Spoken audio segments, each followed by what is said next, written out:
Bueno, ahora sí, buen día a todos. ¿Cómo están? Deseo que bien. Buen día. Gracias a Dios. Bueno, acá para los que van a ver después, o los que se conectaron recién, no sé si vino alguien más, estábamos con este tema de internet porque no se me cortó internet, entonces estoy con los datos del celular y bueno, le pedí a Mario que quiera compartir el PowerPoint, así que hasta que vuelva, acá va a ser mi ayudante, que no va a tener puntos extras por esto, pero vamos a decirle ahora que sí, para que lo pase bien. Bueno, les cuento que primero como que los pude ver en el foro y ahora como que me aparece el foro del año pasado a mí, es cuando entro. Justo hace un rato intenté entrar de nuevo y me aparece todo, pero lo del año pasado, entonces no me deja ver, ahora no me dejó ver lo que ustedes pusieron, pero por ahí sé que estuvieron comentando, así que les agradezco por participar. Ya, ya nos pondremos al día, pero bueno. Em, Quiero, bueno, primero que nada pedirles disculpas por la clase del lunes. Vamos a ver si la podemos recuperar en algún momento. Y si no, bueno, capaz la grabaré. Vamos a ver cómo hacemos, pero la idea es no perder estos tiempos de clases que son cortitos, pasan rápido y hay que aprovecharlos lo máximo posible. Así que bueno, quedará pendiente para ir viendo cuándo se puede recuperar en todo caso una clase más. Pero ahora sí vamos a sacarle jugo a esta de hoy y vamos a arrancar con la unidad 2 que bueno, era la idea para esta semana al menos. ¿Algún voluntario o voluntaria que quiera encomendar nuestra clase de hoy en oración al Señor?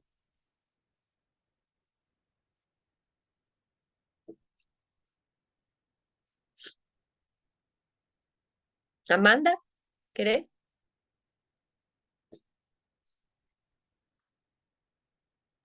Bueno, bendito Padre Celestial, grande, poderoso y eterno Dios. En esta mañana hoy queremos darte la honra, la gloria a ti, Señor, y agradecerte por este nuevo día, por esta nueva oportunidad que tú nos das de reconciliarnos contigo, Señor. Te damos gracias, Señor, porque podemos respirar, porque podemos hacer muchas cosas, Señor, y estamos con salud, amado Padre.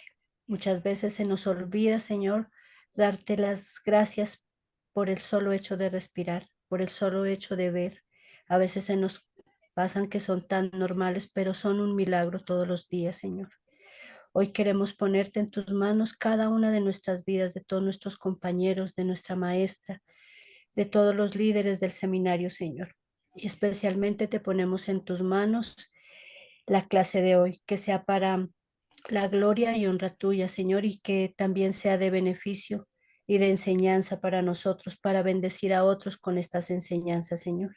Ponemos en tus manos nuestros corazones, nuestras mentes y todos los quehaceres de este día, Señor. Te alabamos y te bendecimos y te damos gracias. También ponemos en tus manos a tu santo pueblo de Israel. Bendice, Señor, las vidas de todos, Señor. Llénanos con tu amor y con tu gracia, con tu poder y tu gloria, Señor. Nos abandonamos hoy en tus manos, sabiendo que en tu voluntad todo es perfecto, bueno y agradable. Para ti sea la honra, Señor. Te hemos orado en el nombre maravilloso de Jesús. Amén. Amén. Gracias, Amanda.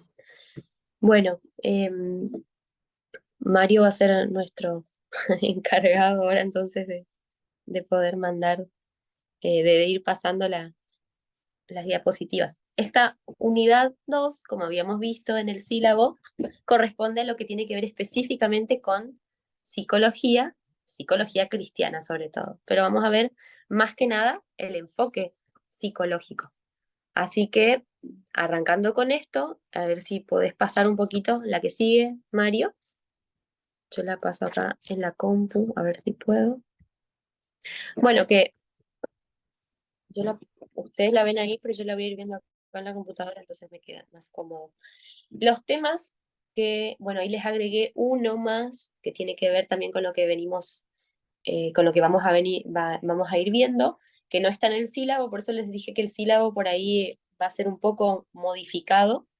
Y acá aparece una primera modificación donde les agrego cosas. No sé, no les saco, le agrego cosas. Eh, pero bueno, no es que la idea es sumarle cosas para complicarles, sino que todo sea para que les sirva. Y es un tema interesante del que se habla mucho, pero que a veces se habla como un montón de temas de diferentes profesiones, incluso sin mucho conocimiento. Vieron que muchas veces uno utiliza palabras y cosas como escuchadas o que son como del lenguaje común y a veces uno tiene un conocimiento errado de las cosas. Entonces, me pareció importante hablar un poquito, que es de inteligencia emocional, que es la que les agregué. Pero primero vamos a ver un poco el enfoque psicológico de la consejería cristiana, que en realidad solamente vamos a nombrar porque de esto ya hablamos en la unidad 1, así que ya tenemos un paso ganado. Vamos a ver también eh, cómo es el conocimiento de uno mismo mediante el inconsciente y de acá se desprenden un montón de cosas que tienen que ver específicamente eh, con cómo funciona nuestro inconsciente. Así que de ahí, bueno, se despliegan un montón de cosas que me parece que va a llevar toda la clase de hoy. Vamos a ver a grandes rasgos el concepto de crisis, mecanismos de defensa, las inteligencias múltiples, donde vamos a tener un pequeño ejercicio para hacer juntos, y de ahí la inteligencia emocional. Eh, Hay temas de acá, como por ejemplo el concepto de crisis, que después lo profundizamos mucho más en la materia que viene. Por eso yo les decía a los alumnos de tercer año que vimos este año Pastoral con Enfermos y Dolientes, que todo lo que nosotros vamos a ver en Consejería Cristiana es la base para lo que vamos a ver después. Entonces, hay muchas cosas que vamos a ver después en Pastoral con Enfermos y Dolientes que ya las vamos a dar por sabidas y entendidas. Y la idea es no volver de nuevo. Entonces, va a ser esa continuación. Por eso es interesante que vayan leyendo, que puedan estar en sintonía con la materia, porque entonces después el año que viene ya no tienen que volver a revisar cosas acá y no se pierden por ahí en algunas cosas de la clase. No se asusten tampoco, pero bueno, la idea es que sea un crecimiento de una materia a la otra y que vayamos profundizando temas. Bueno, ¿puedes pasar la otra, Mario? No necesariamente en toda la unidad voy en ese orden. Eso por ahí quiero que sepan, que por ahí en algunas cosas vamos y venimos, porque si bien hay cada tema que se corresponde a una cosa en particular, todo tiene que ver con todo, y entonces, por ejemplo, no necesariamente vamos a verlo en ese orden. Así que, pero bueno, igual vamos a verlo, así que no hay drama por eso. ¿Puedes pasar la siguiente, Mario, por favor? Pasa, voy viendo acá si vuelve mi amigo internet. A ver, ahí me dice que está disponible. Vamos a ver si se conecta.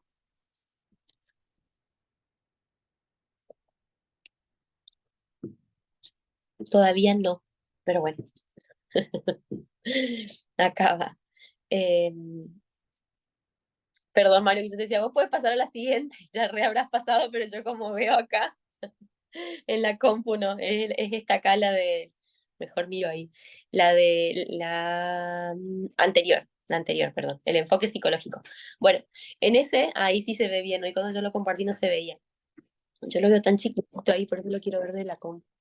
Bueno, en esto acá vieron que nosotros habíamos hecho esto del recorrido histórico y habíamos visto, en primer lugar, lo que decía Freud, ¿sí? A grandes rasgos, en este libro de Tótem y Tabú, sobre todo, y después cuando él hablaba sobre la neurosis obsesiva, de cómo relacionaba a la religión con una neurosis obsesiva y decía que la religión en algún momento iba a desaparecer, ¿se acuerdan?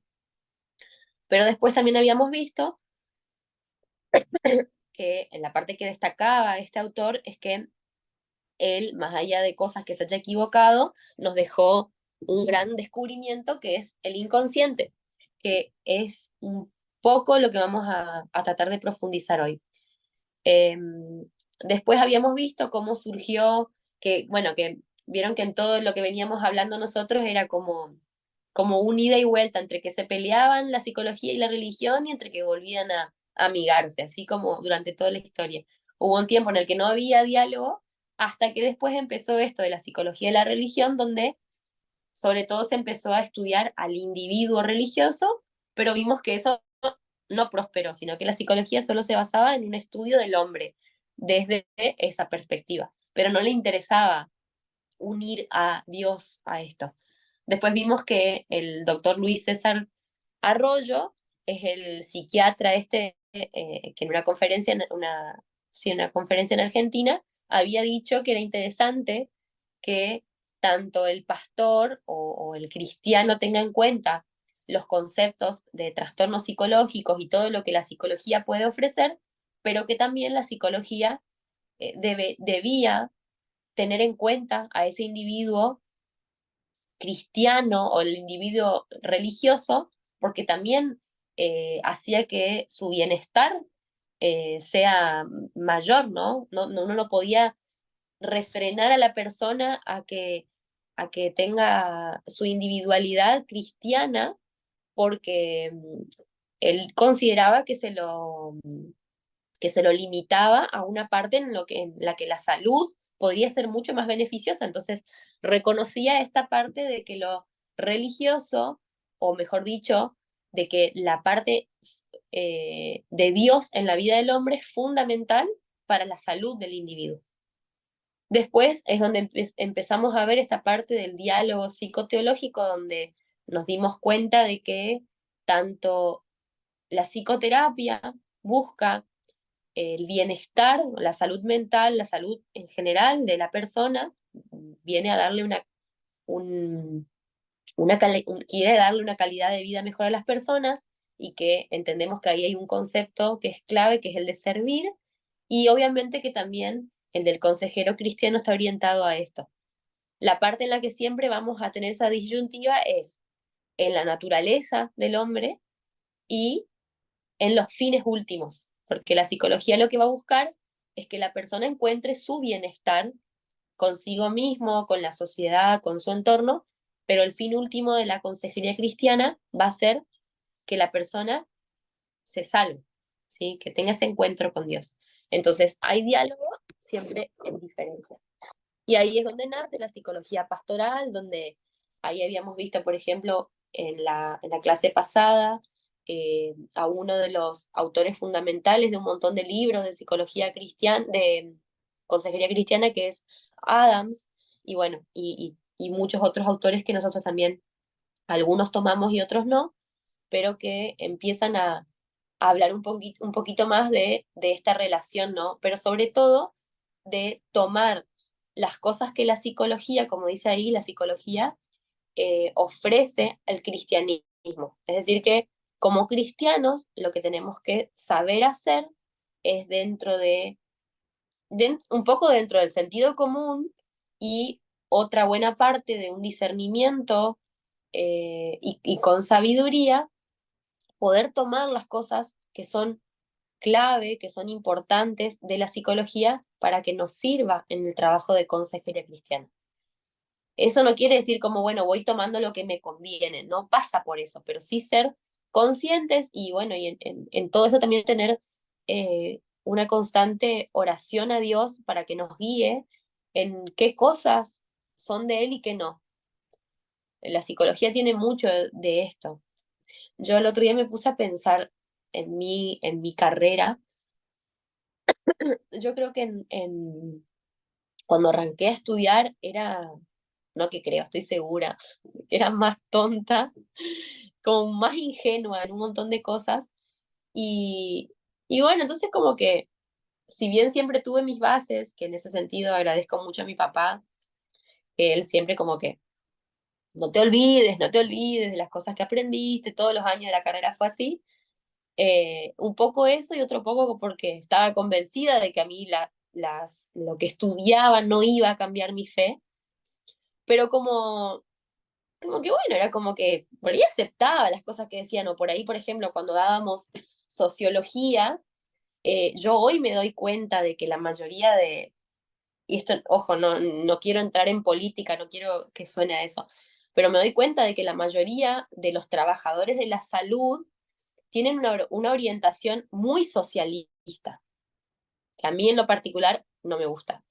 Pero en ese momento, cuando estudiaba, era como que, bueno, sí, está bien, era como que era un poco a donde me llevaba el viento, más o menos era convincente, no sé, en ese momento Marx era como que lo que decía, sí, tenía razón. Hoy lo leo a Marx y me parece nada que ver lo que dice. Pero bueno, sí me doy cuenta de que también, bueno, el hecho de trabajar, de gracias a Dios la madurez y de ver las cosas desde otro lugar, hoy me puse a pensar cómo sería si yo hoy me pondría a estudiar psicología. Creo que me pelearía con los profesores en un montón de cosas, o discutiría, o no me podría quedar callada en muchas cosas. Pero bueno, creo que también todo tiene su tiempo en el que tenían que ser las cosas. Me acuerdo una vez que un profesor, uno de los que eran, vieron esos profesores que cuando uno es como más joven, eh, lo ve como, no sé, el más capo de los profesores. Hoy me doy cuenta de que es un ser mortal como yo, como cualquiera, es mi colega, no es ni mejor ni peor, pero en ese momento era como la eminencia de la facultad. Después me doy cuenta de que si fuese tan eminencia no iba a estar solo dando clases, pero bueno, esa es otra historia. Pero en ese momento era como que lo que él decía era palabra mayor. Y en un momento dijo, voy a tirar una bomba, me acuerdo así las palabras, voy a tirar una bomba y la quiero tirar. Y dijo, o creen en Dios o creen en el inconsciente. No pueden creer en las dos cosas al mismo tiempo. Porque si uno se pone a estudiar y se profundiza demasiado en lo que es el psicoanálisis y sobre todo el psicoanálisis lacaniano, que fue un discípulo importante de Freud, los libros de Lacan son súper interesantes, súper difíciles de leer, tiene muchos seminarios. Entonces, si uno se queda como compenetrado en eso y no tenés una fe segura, realmente puede que te lleve la corriente. Y lo que destaco igual de esa vez es que no es que la mayoría de los chicos que estudiaban conmigo dijeron, ah, sí, creo en el inconsciente. No, es como que la bomba funcionó lo que él quiso en ese momento porque se disparó y él dijo esa barbaridad y muchos saltamos a decir, no, o sea, no, no es así. Realmente hay un Dios más grande que determina esas cosas. No me acuerdo si se lo habrán dicho de esa manera, pero sí surgió esto que movilizó a muchos, porque, porque no necesariamente uno es excluyente del otro. Ahora, si uno cree que el inconsciente es la base de todo, ahí es como que puede que nos lleve, si no tenemos algo seguro, a olvidarnos un poco de Dios o creer que, en serio, las cosas se dan por otra cosa y no porque Dios tenga el control. No obstante, nosotros nos damos cuenta, y ahí es la parte en la que les digo de tratar de ser conscientes de esto, de, de que en realidad Dios es el creador del inconsciente y está por sobre eso, pero no son excluyentes uno del otro, no tienen por qué serlo. Entonces, bueno, es como que hacía esta reflexión de cómo sería estudiar hoy. O si ustedes se ponen a estudiar psicología, también con qué cosas se encontrarán, porque la verdad es que la mayoría no, bueno, no sé si la mayoría, pero muchos de los psicoanalistas muy ortodoxos son ateos, justamente porque consideran que lo es todo el inconsciente, que el ser humano siempre está buscando la verdad y que la verdad es propia de cada individuo. En parte es cierto, porque cada uno de nosotros tenemos nuestra verdad humana. No obstante, nosotros sabemos que la verdad es otra cosa. Y, y muchos psicólogos ven como a la religión como, eh, como algo lejos de la libertad, es decir, que nos determina, nos atraviesa algo que nos enseñaron, que nos impusieron, que aprendemos, que nos estructura, que nos sirve de guía, pero que nos aleja de una verdad verdadera, justamente porque es la verdad de unos pocos, según considera la psicología.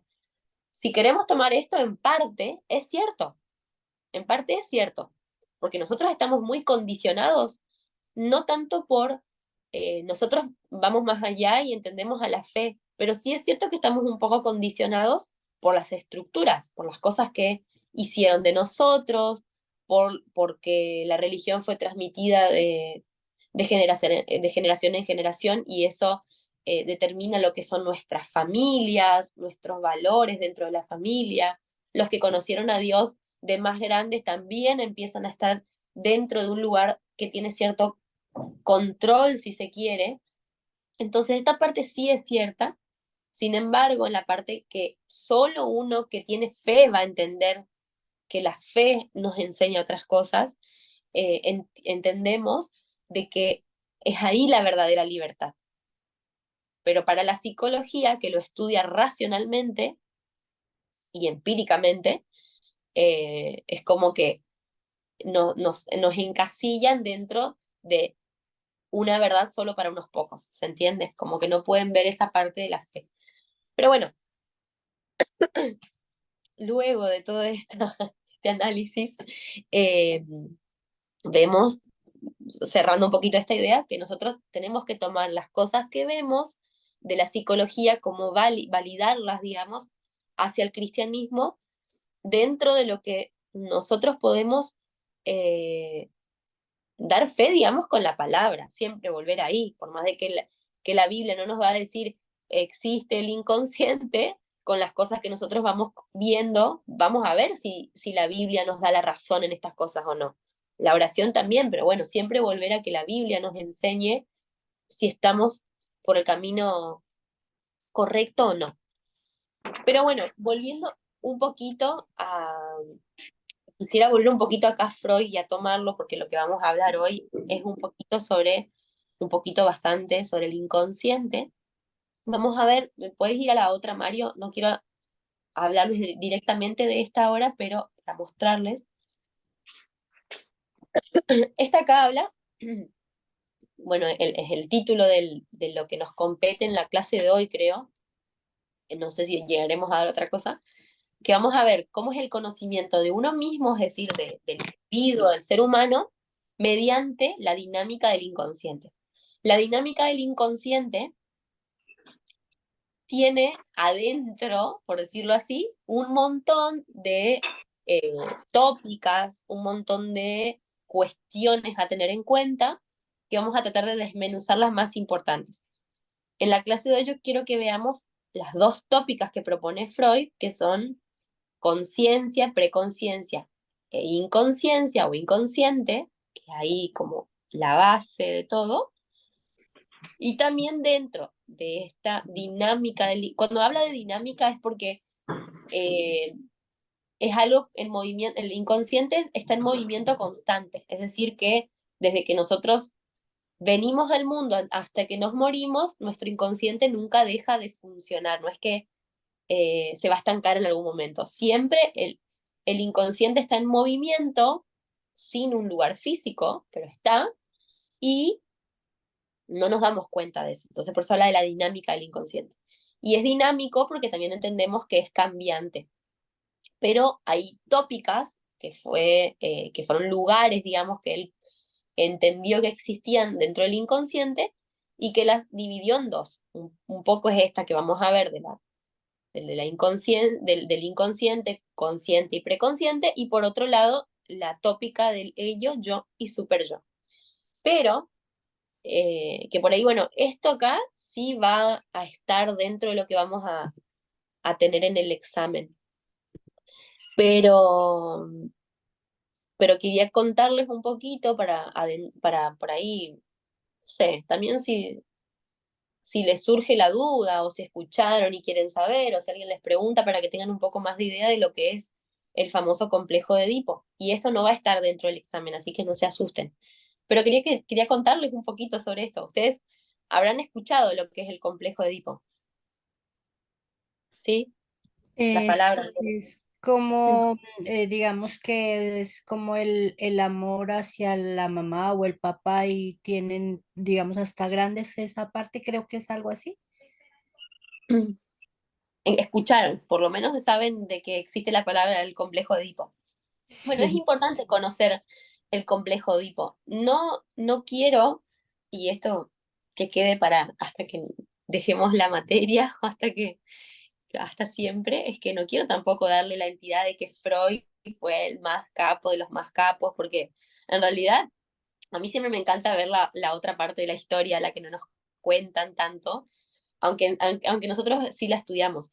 Eh, de Freud, digamos, él estuvo con Dios en una familia, mejor dicho, religiosa, judía, se rebeló, empezó a escribir, eh, se casó, tuvo sus conflictos matrimoniales, conflictos con sus hijos, fue un drogadicto, había un montón de otras cosas de la parte oscura que no se habla de Freud, y entonces fue un ser humano como cualquiera de nosotros, con una parte que se le destaca, que fue lo que descubrió. Después de ahí en más, es un simple mortal y no es el dios del psicoanálisis. Es un dios en minúscula, porque muchos lo consideran así. Yo quiero que tomemos lo que nos sirve, pero no quiero darle esa entidad, el gran Freud. Sí, me parece interesante su teoría en cuanto al complejo de Edipo, porque no, eh, no se contrapone con el concepto cristiano. Eh, Sobre todo con lo que tiene que ver con la homosexualidad y bueno, y todo lo que se deriva, LGTB, todo lo que hoy es, que él no lo decía de esa manera, y con la heterosexualidad. Entonces, es interesante estudiarlo porque la psicología, en ese sentido, no se contrapone a lo que nosotros consideramos. ¿Qué consideramos nosotros? ¿Qué piensan ustedes? ¿Cómo venimos al mundo nosotros? Con, por decirles, la homosexualidad adquirida desde que nacemos y nos vamos constituyendo, o nacemos así, por decirlo así. ¿Qué creen ustedes? ¿Se adquiere o se nace? En psicología también decíamos, ¿se nace o se hace? pues No hace falta. Ajá. la naturaleza, o sea, pues mi concepción y lo que he aprendido es que nacemos, ¿no? Pues nacemos ya sea hombre o sea mujer y a partir de ahí pues ya, digamos, ay, se me va a acabar la batería. Em, a partir de ahí digo pues ya cada uno va concibiendo de acuerdo pues a lo que uno aprende en su hogar, en su casa, pero nacemos, pienso yo. Esa es como O mi... sea, Ujú. se hace. Ahí vendría a ser que no se nace, ni no se nace homosexual, sino que se hace. Que en realidad, si nos ponemos a pensar, si bien la Biblia no lo dice de esa manera, nosotros entendemos de que eso se hace, es decir, que es adquirido. La psicología dice lo mismo. Lo que sí considera la psicología, como habíamos visto que algunos autores decían, es que nosotros nacemos como una tabla rasa o una tabula rasa. Nacemos como en blanco y nuestra constitución de la orientación sexual se va construyendo a medida que vamos creciendo y nos vamos relacionando con unos y con otros. Lo que dice la teoría del complejo de Edipo, que bueno, para entender el complejo de Edipo hay que ir a la mitología griega, que es de ahí, de Edipo Rey, capaz escucharon, porque en realidad muchas de las teorías que surgen, que nosotros las conocemos ahora como contemporáneas, surgen muchas de mitologías. Van a ver, por ejemplo, el narcisismo, que ya lo vamos a ver, también surge de una mitología de quién fue Narciso. Y esta del complejo de Edipo habla de la mitología de Edipo Rey. ¿Y Edipo quién fue? Edipo había, perdón, había nacido en Tebas y tenía un padre que se llamaba Layo. Sus papás eran Layo y Yocasta. ¿Y qué había pasado con Layo? Layo era, estaba el rey de Tebas que le había encomendado a Layo, que entiendo que fue como, no recuerdo bien, pero como un profesor un orientador, y este rey le había dado a su hijo, que se llamaba Crisipo, le había dado a su hijo Crisipo para que lo eduque. Y lo que hizo Layo es que abusó de él, o sea, lo violó, y bueno, Crisipo terminó suicidándose por la vergüenza que significaba en esa época, supuestamente, y lo que hizo el papá, el rey, es que consultó con los dioses en ese momento y le había dado una maldición. Entonces le dijo que la maldición que le daba a Layo era que cuando vaya a tener un hijo, este hijo lo iba a matar a él. Entonces él lo que hacía Layo para evitar que el oráculo se cumpliera, digamos, él se escapaba de toda mujer cuanto se le acercaba porque él no quería tener un hijo que después lo vaya a matar porque los oráculos se cumplían. Y dice que en un estado de ebriedad, él se casó con Yocasta y tuvieron un hijo. Entonces él no quería matar a ese niño, pero decidió abandonarlo. Entonces lo que hizo es que le había puesto en las piernas como cosas metálicas, unas fíbulas se llamaban, no sé bien cómo eran, pero que hacía que se le torcieran los pies. Entonces le dio a un pastor para que lo abandonara. Entonces decía que era como una frivolidad matarlo, pero que nadie en esa época iba a compadecerse de un bebé con los pies torcidos, entonces que lo iban a dejar abandonado y que iba a morir. Pero hubo una familia, el rey de Corinto, que él y su esposa se compadecieron de ese bebé y lo adoptaron. Y la mamá se hizo cargo de ese bebé y ahí es ahí donde le pone como nombre Edipo, que Edipo significa pies hinchados. Entonces de ahí viene, porque Edipo tenía como los pies torcidos, hinchados, por eso que le habían puesto. Entonces esa familia adoptiva se hizo cargo de él y él creció con ellos, digamos, pero por comentarios de otros, así de bromas y demás, o el bullying que le habrán hecho, es como que él se daba cuenta de que no era hijo de estos papás. Entonces fue también a consultar con un oráculo y le había dicho el oráculo que él iba a matar a su padre y que se iba a casar con su madre. Entonces él, ante la desesperación, él consideraba que sus padres eran los reyes de Corinto. Entonces él, ante la desesperación, se escapa de ahí para no matar a su padre y no casarse con su madre. Entonces se escapa y se va hasta Tebas de nuevo, o sea, como que vuelve a su lugar de origen sin saber. Y dice que en el camino él iba con un carruaje, no sé cómo era, y en el camino se cruza, hay como una encrucijada, y se cruza biológico, digamos, sin saberlo. Y tuvieron una discusión por quién pasado, mata a este hombre, o sea, mata a su papá, sin saberlo. Y después él se queda en Tebas. Bueno, la cosa es que también cuenta ahí de que él había ido a consumir la que tiene las víboras. Bueno, la cosa es que la esfinge le hace como dos preguntas medio capciosas, medio complejas, y la esfinge como que nunca se equivocaba, y bueno, y él le contesta bien dos preguntas. Y entonces la esfinge se suicida y él pasa a ser como el rey o el salvador de Tebas, es como que lo consideran así. Entonces él se queda a vivir ahí en Tebas, conoce a una mujer y se casa. Y resulta que esa mujer con la que se casa era Yocasta, su madre biológica. Después el oráculo le revela la verdad y bueno, después se dice que Yocasta se suicida al enterarse de la verdad, de que se había casado con su hijo.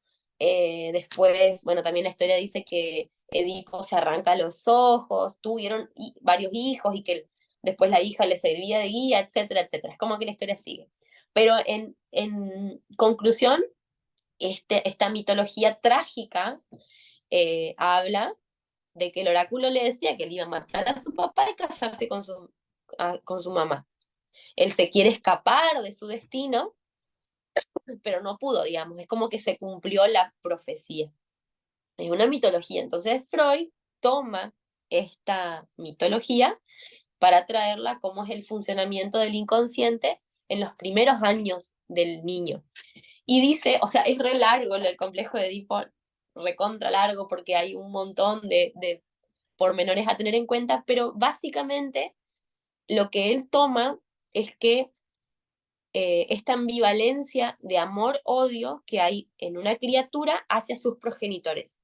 Lo que va a decir el psicoanálisis es que nosotros siempre, con todas nuestras relaciones de amor, tenemos ambivalencia, amor-odio. O sea, nadie que odia, nadie que odia no ama, digamos. Si uno tiene un odio hacia alguna persona, es porque en realidad la ama.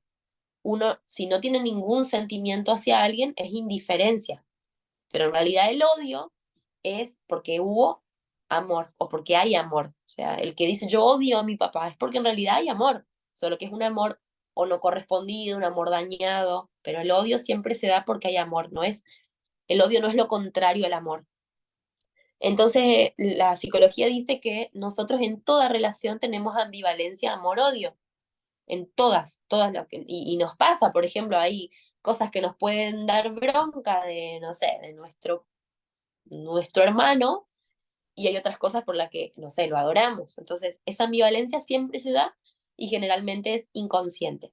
Y sobre todo aparece esa ambivalencia en los primeros años de la constitución del ser humano, donde se ve más marcado, justamente porque el niño no tiene ese refreno social para expresar lo que siente. Ellos son como son.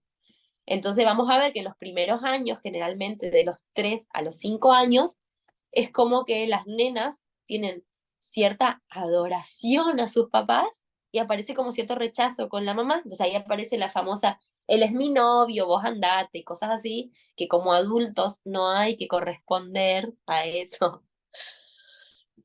Sí, mamá, vos andate. O al revés, el varón muy apegado a su mamá y quiere que su papá se vaya. Entonces es como que aparece la novia, la mamá, o el novio, el papá, que obviamente que es inocente, inconsciente, ingenuo en los chicos, no tiene un valor sexual. Entonces, totalmente inocente. No obstante, como adultos hay que saber discernir eso y orientarlos eh, bueno, por la castración, diríamos, dentro de la palabra psicológica, que sería marcarles el lugar, sería marcarles la falta. No, esta es mi esposa, es tu mamá, este es mi esposo, es tu papá. Pero ¿qué pasa? Esta ambivalencia de amor-odio es normal para una Freud en su época. Hoy si Freud estaría vivo seguramente diría un montón de otras cosas, creo yo, pero en ese momento decía que para una salida victoriosa del complejo de Edipo, porque uno sale del complejo de Edipo más o menos a los 5 años, para que uno tenga una salida buena del complejo de Edipo, o sea, orientada hacia la heterosexualidad, es que tiene que aparecer esa ambivalencia. Entonces, funciona de esta manera.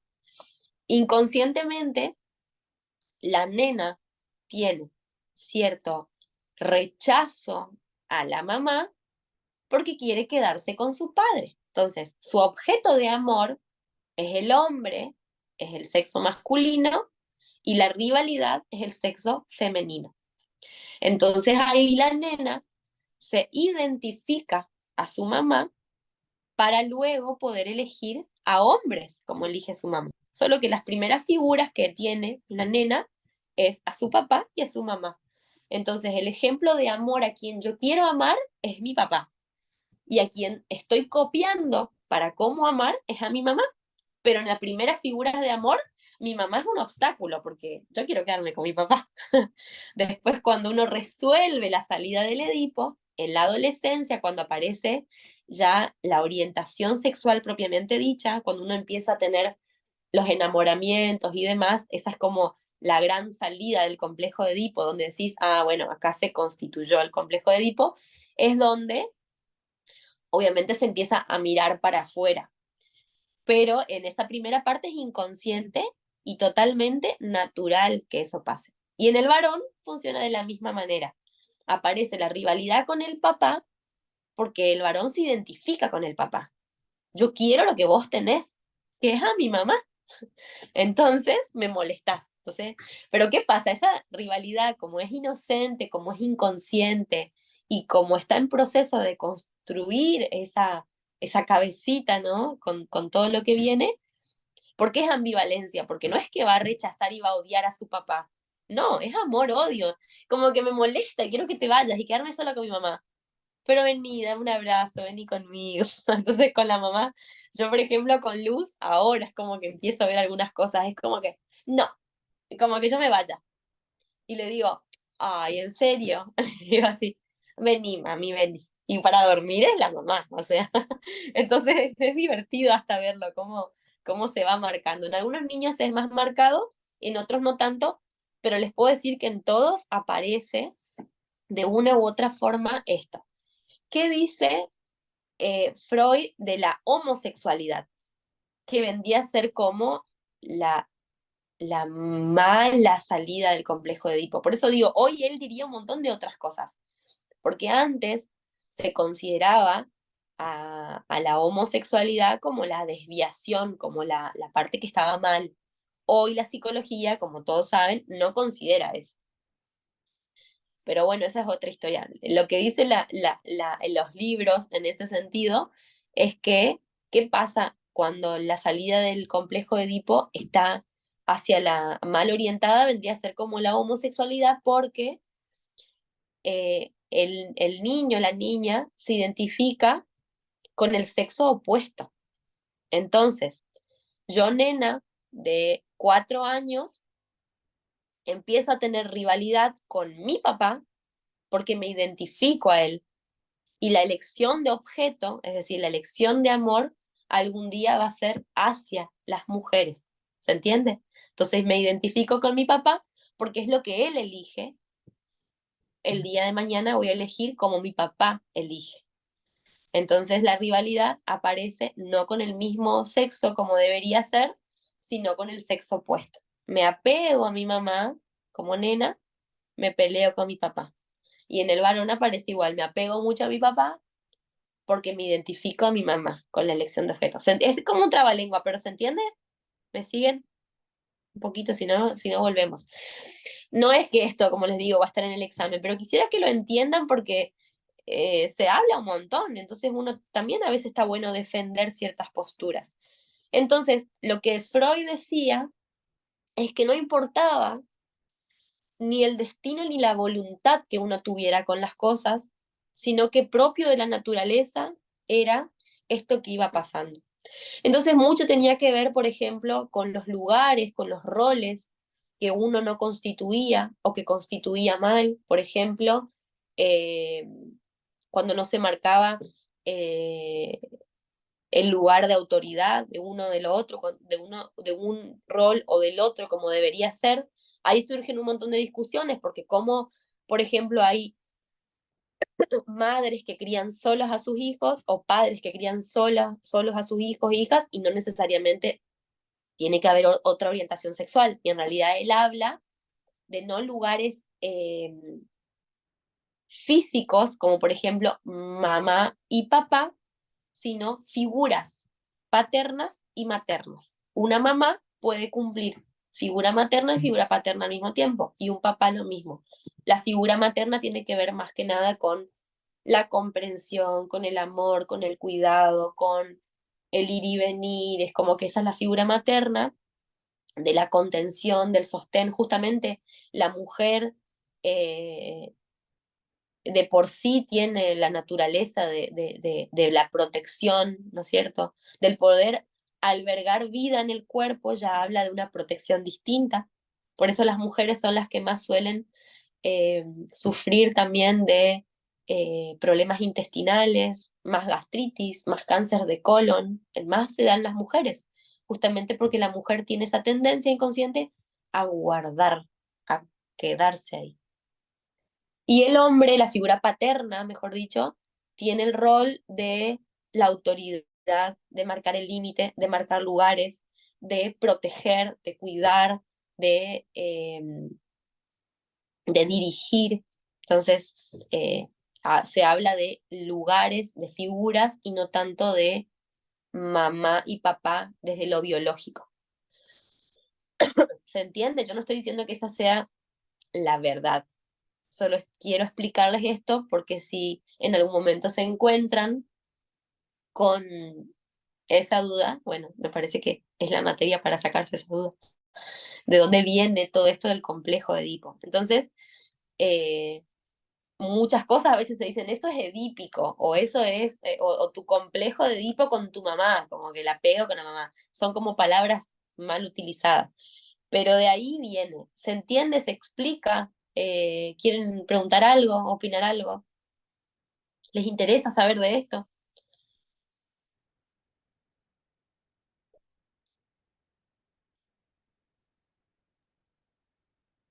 Sí, permiso. Sí, Es muy importante esto poder comprenderlo, ¿no? Yo tengo un sobrino que es homosexual y él hasta los 18 años uno lo veía como cualquier otro chico, ¿no? Pero un día en confianza le pregunté qué le pasó y me dijo eh, que los padres se vivían peleando y era, bueno, policías de por medio, justicia y todo desde que era muy chiquito. Y él dijo, yo no quiero vivir eso, entonces no me parece que es sano tener un matrimonio de ese tipo, me dijo, ¿no? Y bueno, claro. después se fue a vivir con un hombre, ¿no? Hace varios años ya. Y esa es la explicación que él me dio, porque yo digo, no es que te estoy juzgando, sino que te estoy preguntando qué es lo que hizo esa decisión en vos, ¿no? Querías Y bueno, conocer qué pasa. yo le dije que bueno, que, bueno, que Dios lo ama, que yo estoy para ayudarlo, para acompañarlo, pero que recuerde que Dios lo ama por sobre todo y que también voy a orar para que Dios le clarifique si esa decisión está bien, ¿no? No es que lo Claro. condené, sino que le Sí, dije que iba a hacer eso. Así que me parece muy importante porque nos cruzamos con eso y es como que hoy en día, por lo menos acá en Buenos Aires, acá en Escobar, se ve así, como algo normal, las chicas besándose o dos muchachos besándose en la calle y todo, y como en el colectivo, y bueno, no sé, eso debería quedar mal hasta con el propio, con el sexo opuesto, o sea, porque hay que andar mostrando la intimidad en la calle, como que vamos a mucho extremo, ¿no? Sí, es interesante porque seguramente esto que le pasó es la parte consciente, pero hay un montón de cosas inconscientes que ni sabe por qué y que tienen que ver con nuestra constitución de la sexualidad. Eh, lo que sí es cierto es como que es un poco mentira, y lo digo con cuidado, el hecho de que se elige, porque en realidad no es que uno va a llegar a la adolescencia y va a decir, a ver, ¿qué? Algunos capaz que sí, pero no es tan consciente decir, a ver qué me conviene, ¿me gustan los hombres o me gustan las mujeres o me gusta la planta? O sea, no es que uno llega así, tan lúcido, es inconsciente, hay cosas que se van dando. Muchos tienen una realidad muy dura que bueno, lo que le pasó, lo que vos contás de esta violencia, hay mucha gente que sufre abusos, entonces hay cuestiones clave que determinan mucho en lo que va a ser la orientación después. Hay otras que son totalmente inconscientes que uno dice, y lo escucho, y como si un hijo salió así y el otro así, yo los crié igual. Eso se escucha muchísimo. O incluso de creer que por estar rodeado es medio contagioso. ¿no? No es cierto, o sea, es inconsciente. Por eso hay una buena parte en la que yo me imagino que debe ser muy duro. Yo, Amanda, después te doy la palabra, ¿sabes? Yo te veo. Eh, debe ser muy duro para mucha gente que no está conforme con lo que están sintiendo y no le pueden buscar una explicación de por qué no me gusta lo que debería ser normal. Lo digo entre comillas porque hoy están discutidos, pero justamente porque tiene que ver con un montón de cuestiones inconscientes que van más allá de la elección consciente de la persona. O sea, a mí me gustan los hombres, pero no porque yo estoy eligiendo que me gusten los hombres, es inconsciente. Entonces hay una buena parte, y de esto de lo que hablábamos, de que de lo discutido que es dentro incluso de la religión, hasta dónde soy culpable de mi pecado. Pero una cosa es qué hago con esas cosas, que esa es otra historia, ¿no? Mucho más a discutir. Pero sí es cierto que hay una buena parte que es muy inconsciente y que es eso que está tan metido adentro que no porque sí va a salir. O sea, si uno le pregunta, no va a saber la persona. A veces puede decirte, no, porque yo sufrí violencia, porque yo sufrí un abuso o porque crecí huérfano, no sé, etcétera. Pero hay un montón de otras cosas que no se saben y que incluso esa gente que cuenta esto no lo sabe. Entonces, ese trabajo de hormiga, de investigar, puede dar luz a un montón de cosas. No sé si resuelva las cosas, nosotros no somos nadie como para resolverlas, pero sí es cierto que podemos dar luz a un montón de otras cosas. Es interesante no pararse desde la postura del juzgar, por eso digo. Sí, Amanda, vos ibas a hablar, perdón. Tengo es como una pregunta. Em, ¿Podría decirse que cuando los hogares son disfuncionales o tienen problemas o traumas, se puede dar más esta situación? Sí, sí. Mm. No sé si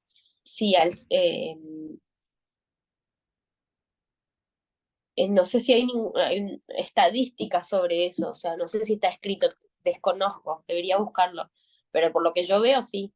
O sea, si uno indaga en la historia de alguien con una orientación no heterosexual, das cuenta de cosas que pasaron en la infancia. Generalmente hubo algo atrás. No es que porque haya conflicto uno va a estar más predispuesto, ¿se entiende?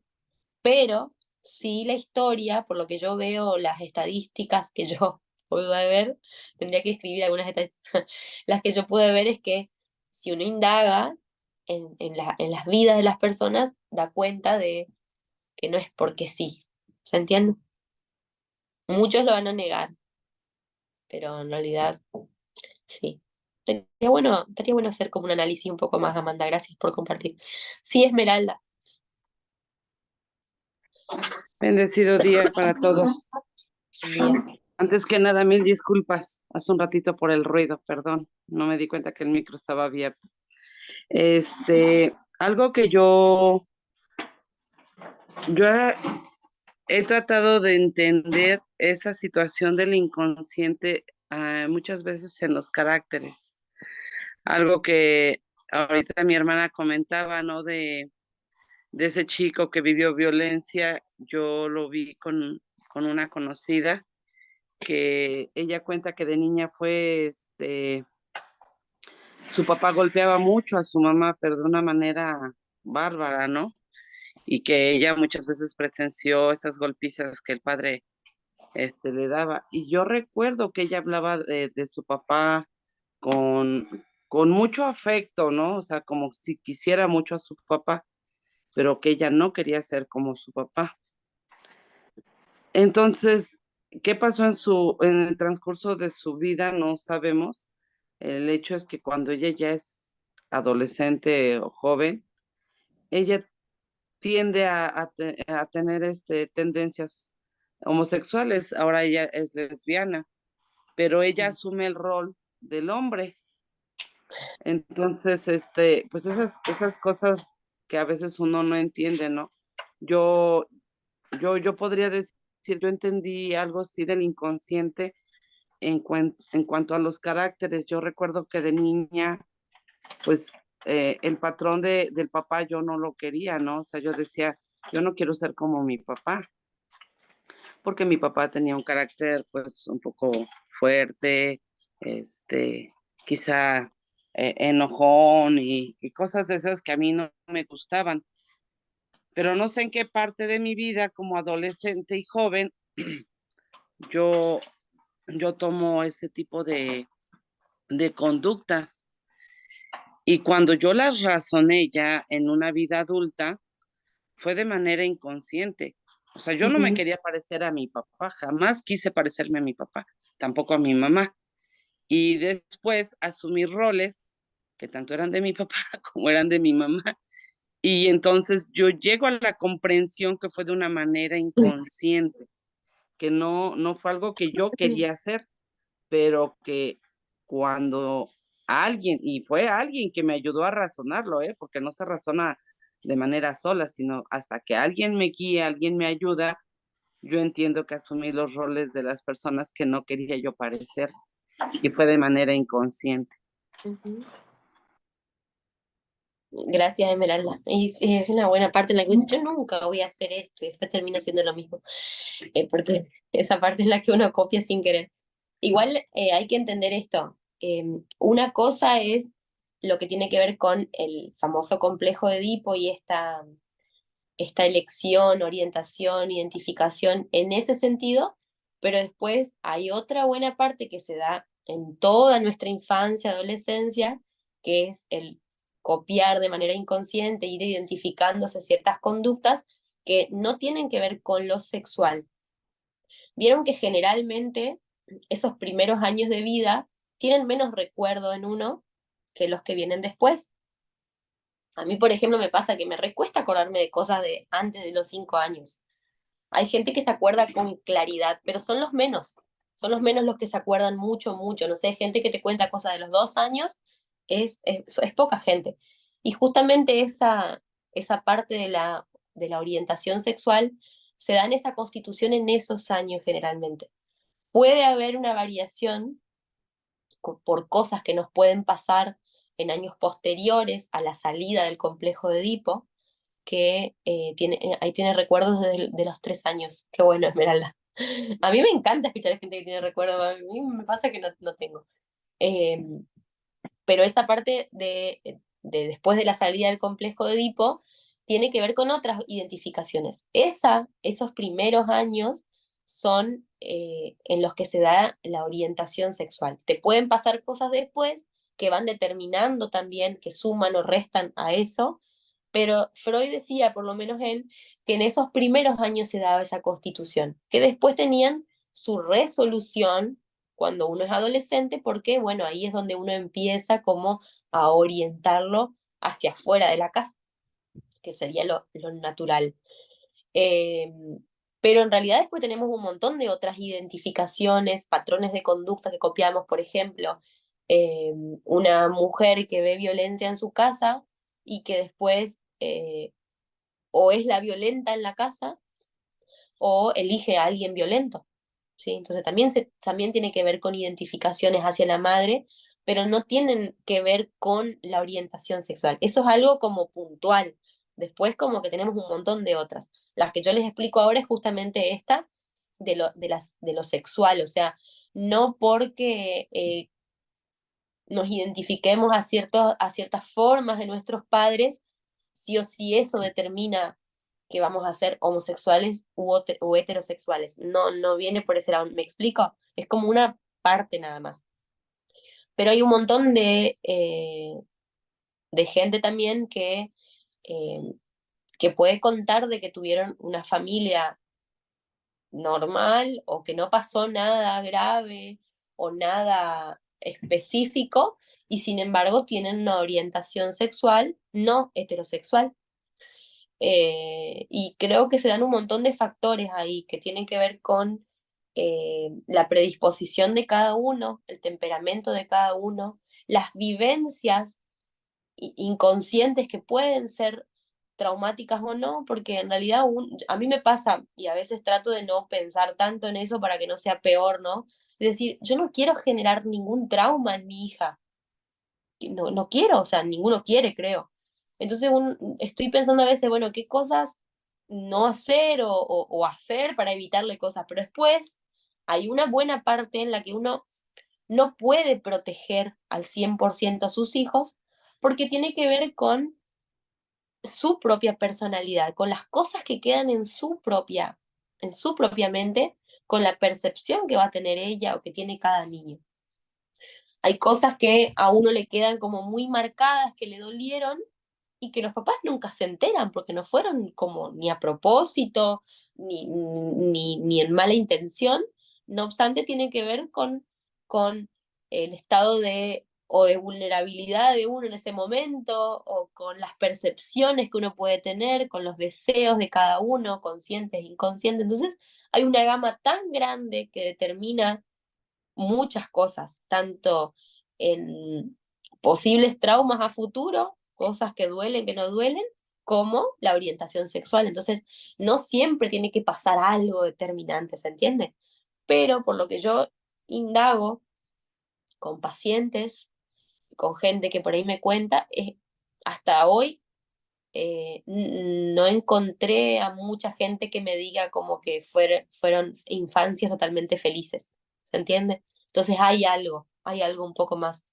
Pero es tan amplio, y como contaba Esmeralda, es como que al final le molestaba eso, pero es bisexual, pero asume el otro rol. Entonces es una confusión tan grande en las cabecitas, que, que bueno, creo que necesitan de nuestra misericordia, de nuestro amor. Quizás no lleguemos a entender, pero que creo que es, y me parece clave también esta materia para que nos dé un poco de apertura en esto, de que es algo que se nos viene en muchos sentidos, algo que está también, gente, porque hoy es como que la sociedad está más abierta a poder expresarlo al otro extremo, ¿no? Como esto de exposiciones en la calle, pero años atrás, y no muchos años atrás, todo era muy tabú y mucho más en las iglesias. ¿Cuánta gente homosexual está casada y tiene familia?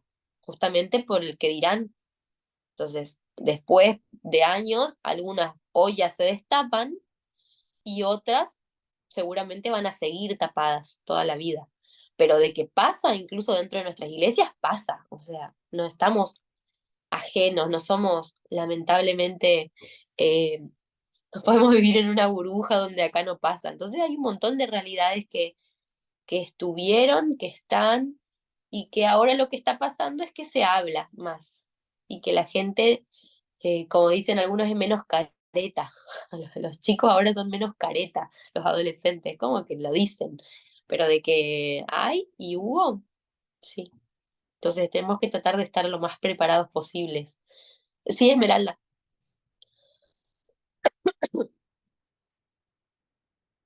Está apagado tu micrófono. Y bueno, sí, yo creo que que ahora se da más esto de lo sexual porque ahora los mismos gobiernos ahora ya le dieron esa apertura, ¿no? De que es algo normal, es algo natural, no pasa nada, este, Ujú. el respeto, ¿no? Incluso a este tipo de tendencias, de criterios, ¿no? Pero pues en otros tiempos yo creo que se tenía más el darse a esconderse y fingir familias que no eran o que no querían ser por la misma situación que se vivía, ¿no? Que pues Sí. era prohibido, que no era bien visto, porque incluso pues hasta públicamente podrían ser objeto de agresiones o en algunos países, de cómo se llama, de maltratarlos, de lastimarlos. Ujú. Entonces, bueno, pues ahora, pues los mismos gobiernos están permitiendo todo esto.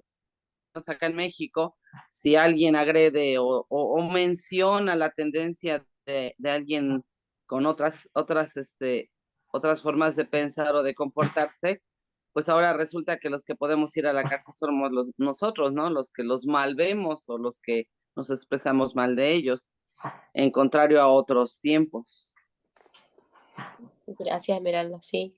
Y es una estupidez tan grande todo porque hay un montón de gente con todos estos grupos nuevos que se levantan la bandera para no ser discriminados, pero se autodiscriminan para mí con lo que hacen, porque al final quieren que se los identifique como normales, pero a la vez todo el tiempo tenés que estar levantando bandera para ser parte de algo porque te estás autodiscriminando, porque en realidad como persona no importando ni tus deseos sexuales ni tus gustos, podés tener trabajo. Hoy en día no hay una restricción ni para la mujer, ni para ningún tipo de orientación. Hoy en ese sentido, nuestra sociedad tiene mucha apertura. O sea, si vos tenés las capacidades que un puesto de trabajo requiere, lo podrías hacer no interesando cuál es tu gusto, pero catalogándose como tal, es como que, como digo, levantando la bandera,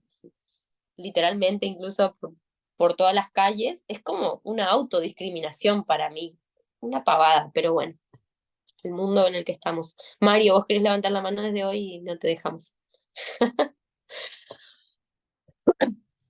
Sí, como estoy compartiendo acá, no me da la opción de levantar la mano. Ah, tenés que hacer, abrí tu micrófono nomás.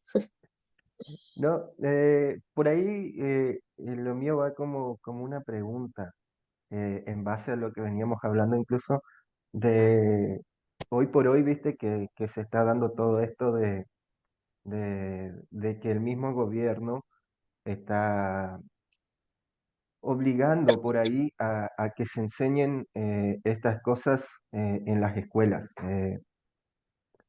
Mi señora es maestra jardinera y ella tiene obligatoriamente dentro del calendario escolar de ella que dar Sí, que exactamente.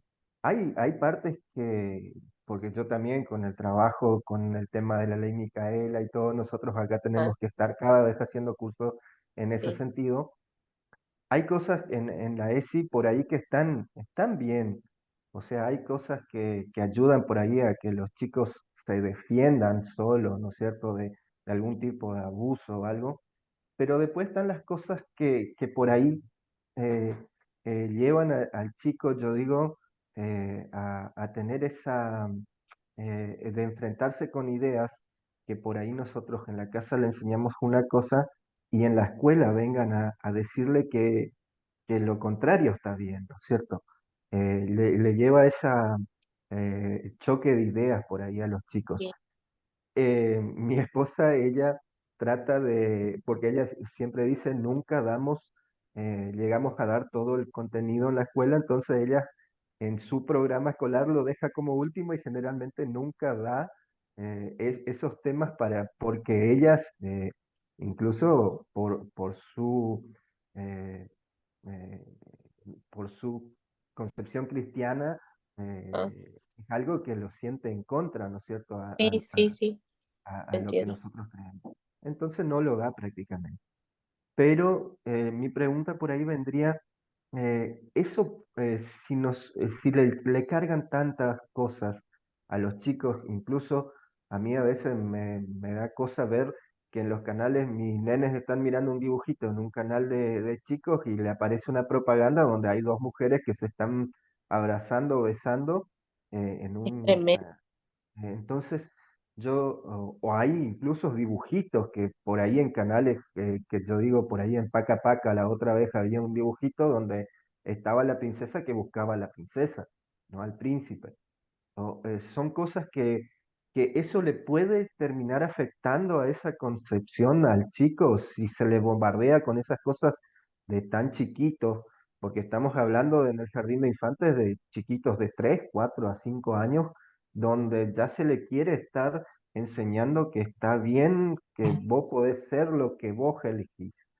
Entonces, esas cosas a la larga pueden terminar influyendo en su concepción de querer ser hombre o mujer.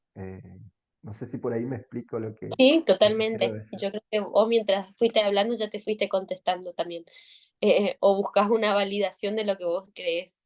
Y que lamentablemente sí, los que crean esto no son unos estúpidos que están sentados atrás de las computadoras ideando, son unos genios, pero lamentablemente genios para el mal, porque así como saben que vos estás hablando de que te duele la cabeza y te salta una publicidad de un montón de ibuprofenos, también saben que todo lo que vos consumas de alguna forma va a ir afectando de a poquito. O sea, fíjense que este año, no, el año pasado salió en el Manual de Desórdenes Mentales la clasificación como una adicción a los videojuegos, que tiene que ver no solamente con que de adolescente juegues videojuegos, sino con todo lo que va influyendo de a poquitito, desde que sos chiquitito, el consumo exagerado que tienen de la tecnología los niños bebés,